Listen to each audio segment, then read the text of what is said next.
اصل ہے حضور کی محبت، وہ سلامت رہی تو سب سلامت ہیں، اور اس میں اگر مسئلہ ہوا تو سارے اعمال منہ پر مار دیے جائیں گے۔ اگر نبی کی محبت میں کوئی مسئلہ آیا تو پھر سارے اعمال لپیٹ کر منہ پہ مار دیے جائیں گے۔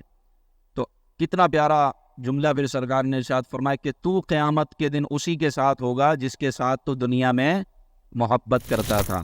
اب اس میں دو پہلو ہیں، اگر آپ بچوں کے ساتھ محبت کرتے تھے، نمازیوں کے ساتھ، علماء کے ساتھ، اللہ والوں کے ساتھ، تو انشاءاللہ قیامت کے دن ان کا ساتھ نصیب ہوگا۔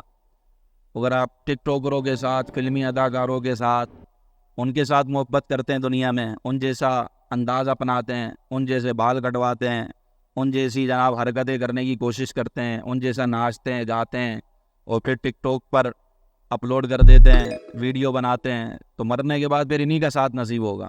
تو اچھوں کا ساتھ رہنے، اچھوں کا ساتھ اپنانے کا قرآن نے حکم دیا گیا۔